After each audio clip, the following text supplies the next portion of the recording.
Permainan yang mereka mainkan ini cukup untuk membuat Om Muhron ini tertarik melihat apa sih yang mereka mainkan, karena anak-anak belasan tahun ini secara serempak melantunkan atau mengucapkan sesuatu secara bersamaan seperti membacakan mantra. Dan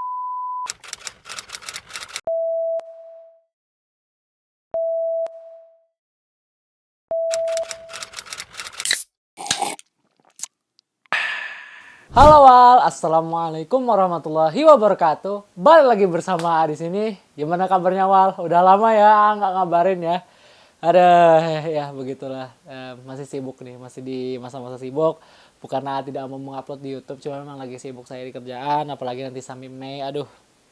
Dan tahun ini juga AA bakal masuk kuliah, insya Allah lah mudahan ya. Mudahan keterima di universitas yang AA mau. Cuman kali ini kita nggak ngebahas tentang AA mau masuk kuliah, kita ngebahas tentang suatu kisah yang serem dan juga menarik dari salah satu kawan kita. Sebelum itu, tolong subscribe dulu dong. Subscribe, like, dan share video ini kepada teman-teman kalian, ke sahabat kalian, ke keluarga kalian, dan orang-orang yang kalian cintai, supaya bisa mensupport AA untuk membuat video-video seperti ini lagi, walaupun lambat. Ya. Cuman terima kasih telah menunggu dan menanti-nanti video-video AA terus.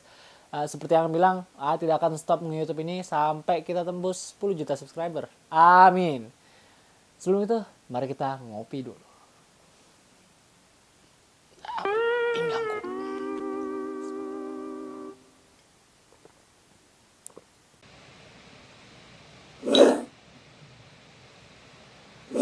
Oke Wal, jadi kisah kali ini adalah kisah yang terjadi di lumayan kisah jadul ya, bisa dibilang ini kisah jadul yang terjadi sekitar tahun 70-an. Sebelum masuk ke cerita, mau nanya nih, kalian waktu masa kecil itu suka main apa? Kan biasanya kita main kelereng, main petak umpet, dan lain-lain ya. Ya begitu juga lah dengan anak-anak di tahun 70-an itu. Seperti yang kita bayangkan, anak-anak di tahun 70-an itu permainannya nggak sama seperti kita yang gadget, Mobile Legends, Free Fire, dan lain-lain. Bahkan nonton TV aja susah, apalagi di pelosok-pelosok daerah. Hanya segelintir orang aja yang bisa menonton TV pada waktu itu. Nah, hal itulah yang ngebuat anak-anak tahun 70-an itu mainnya itu di luar, seperti di lapangan, di jalanan, di sawah-sawah, begitulah. Karena tidak ada akses ke elektronik seperti kita zaman sekarang, apalagi yang kayak HP dan lain-lain ya. Zaman segitu loh. Apalagi kalau sudah bulan purnama Wal, dengan jalanan yang diterangi oleh sinar bulan purnama, sehingga anak-anak tuh enak aja bermainan di jalanan. Apalagi secara di zaman itu juga kendaraan itu kan nggak sebanyak sekarang ya. Kalau sekarang mah jangankan di jalanan, di gang-gang kecil aja harus berhati-hati.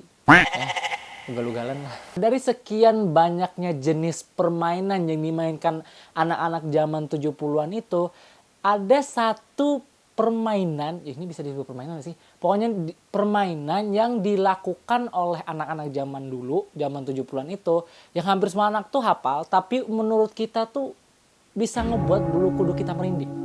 Penasaran kan permainan apa itu? Jadi Wal, kisah yang kita bawakan kali ini adalah kisah dari salah satu kawan kita yang bernama Om Muhron. Nah, kisah ini pun yang dialami beliau sendiri saat beliau masih kecil. Nah, saat kejadian itu Om Muhron ini berumur sekitar 10 tahunan lah. Dan beliau ini dulu tinggalnya di Jalan Danau Jempang, dekatnya SMP 2 Samarinda. Jadi kejadiannya itu sekitar daerah sana lah. Ya, balik lagi kita ceritakan kisah di Kalimantan Timur seperti biasa. Jadi Wal, seperti biasanya Om Muhron itu waktu itu sedang bermain ya, seperti anak-anak biasanya lah. Dan tidak jauh dari tempat Om Muhron ini bermain, ada sekitar remaja yang umurnya belasan tahun lah. Juga bermain di halaman tetangga. Sekedar info, waktu itu sudah malam Wal. Ingat kan tadi anak-anak memang biasanya mainnya pas malam juga ya, karena terang dengan sinar purnama dan lain-lain ya.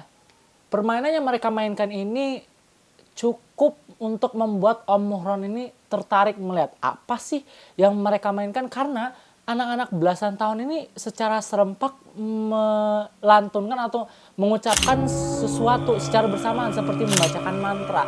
Dan taulah Wal, apa yang lebih menarik daripada itu? Tahu nggak? Salah satu anak yang dibacain mantra itu, dia tingkah lakunya jadi seperti monyet. Nah, tingkah laku anak tersebut ya seperti kayak monyet gitu, lari sana sini, manjat pagar lah, sampai memanjat pohon dan memakan daunnya. Ya jelas lah untuk anak-anak belasan tahun seperti itu ngelihat temannya kayak gitu kan membuat tertawa. Tapi buat apa kayak merinding asli. Ya nggak sih? Nah, jadi penasaran kan permainan apa sih yang mereka mainkan itu? Jadi permainannya itu sebenarnya membutuhkan satu korban lah, bisa dibilang, atau satu tumbal lah. Nah, si korban ini disuruh berjongkok atau berdunggung lah istilah Banjarnya ya. Terus kepala si korban ini dililit lah pakai sarung. Nah, jadi nanti ada orang di belakang si korban ini, si tumbal ini, yang bertugas untuk menggoyangkan kepalanya seperti ini. Jadi nanti dia gitu. Nah, semua yang hadir alias teman-teman si korban ini akhirnya melantunkan dan merapalkan syair, ternyata awal syair yang dilantunkan. Dan setelah beberapa kali syair itu dilantunkan, si korban pun harusnya ya kerasukan. Jadi seperti monyet gitu. Nah, rata-rata anak-anak Samarinda tahun 1970-an itu pasti tahulah dengan permainan itu. Karena itu termasuk permainan yang waktu itu populer banget, Wal. Pada penasaran kan gimana sih bunyi syairnya itu? Sekedar info, syairnya ini harus diikuti dengan nada salah satu lagu daerah khas daerah Kalimantan. Tapi ya nggak mau ngasih tahu lagunya apa dan caranya bagaimana, sudah dikasih tapi nadanya nggak mau kasih tahu karena takutnya ada salah satu dari kalian pengen nyoba nih, nggak tanggung jawab loh ya. Tolong jangan dipraktekkan di rumah karena nggak tahu ini gimana jadinya. Ini cuman info dari kawalan kita, tolong jangan diperagakan ya. Nggak mau tanggung jawab nih soalnya. Nanti kalau misalnya dapat email harus tanggung jawab. Udah ada video ini. Nggak boleh nih ya. Pokoknya syairnya itu seperti ini.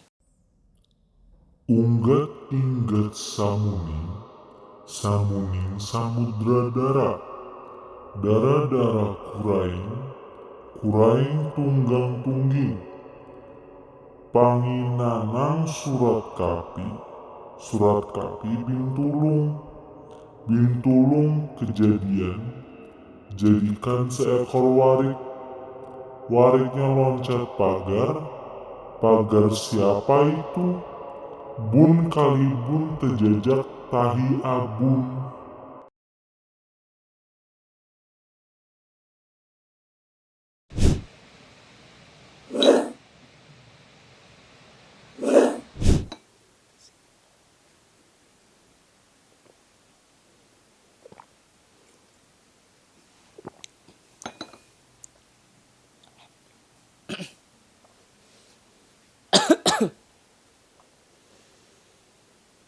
Oke Wal, gimana jadinya kisah kali ini? Ini memang kisahnya cukup pendek ya, nggak seperti kisah Kawalan Nusantara yang kemarin. Kisah Kawalan Nusantara kemarin. Sampai lupa series ini apa.